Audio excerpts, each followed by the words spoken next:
Welcome to The Explainer. Today we're digging into something pretty important. Dr. Eric Berg's take on the hidden problems with vegetarian diets.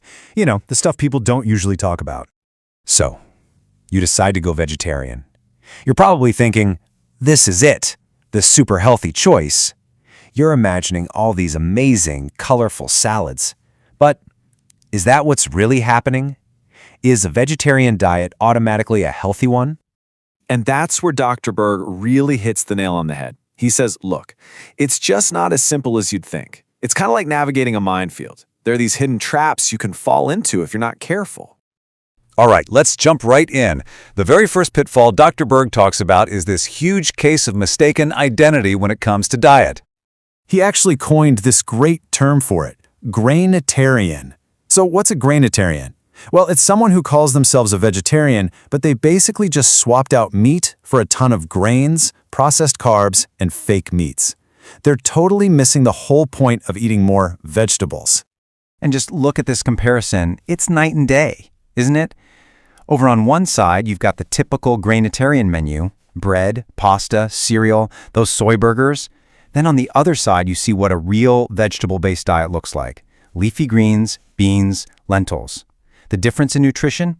It's not just big, it's absolutely massive. Okay, so this Grainitarian thing doesn't just stop there. It actually creates a domino effect that leads straight to the next huge problem, and that's the protein predicament. Because for some people, a low-protein diet isn't just not great, it can be downright dangerous. Dr. Berg says it can push your body into something called a catabolic state. So what in the world is that? Here's the scary part. A catabolic state is when your body starts breaking itself down for energy. Think about that. Instead of building up your muscles and tissues, your body is so starved for protein that it starts eating its own muscle just to survive. That is not what you want. Now, this isn't a problem for absolutely everyone, but Dr. Berg is really clear that for certain groups, it's a huge red flag. We're talking about people with adrenal issues, diabetics, or even folks in their 40s and 50s, especially during menopause. For these people, the body is already under stress, and not getting enough protein can, as he puts it, make you crash and burn. And the signs that you're in this state, they're pretty serious. You might see muscle loss, your hair could be falling out, maybe even problems with your teeth.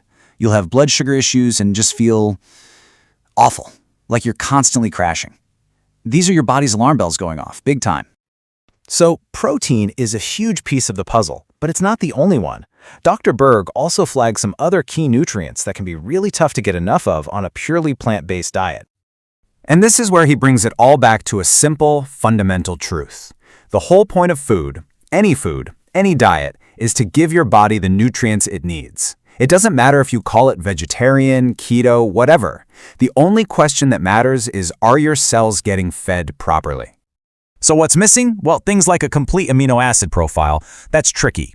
But a really big one is essential fatty acids. You know, like the stuff in fish oil. Yeah, you can get a version of it from flaxseed, but here's the catch. Your body has to convert it into the form it can actually use. And for a lot of people, that conversion process just doesn't work very well. So you might be eating flax, but you're not getting the benefit. All right, so he's laid out all these pretty serious problems. But the good news is he doesn't just leave you hanging. He gives a really clear roadmap on how to do vegetarianism the right way. And it's basically a 4-step plan. Step 1, eat real vegetables. Stop being a Grainitarian and make veggies the star of the show. Step 2, get smart about your protein. Lentils, beans, pea protein, get it in there. Step 3 is crucial. Know your own body. If you've got adrenal issues where you're diabetic, you have to know that you need more protein. And finally, step 4, and this might be the most important, study. Don't just jump in and wing it. You've got to do a little research. And here's the big takeaway, right? The key thing here is that a healthy vegetarian diet doesn't just happen by accident. It takes knowledge, it takes intention. It's not about just slapping a label on yourself. It's about understanding what your specific body needs and then giving it exactly that. So we'll leave you with this question, which really cuts to the core of everything we've talked about. Is your diet about the label, or is it about your health?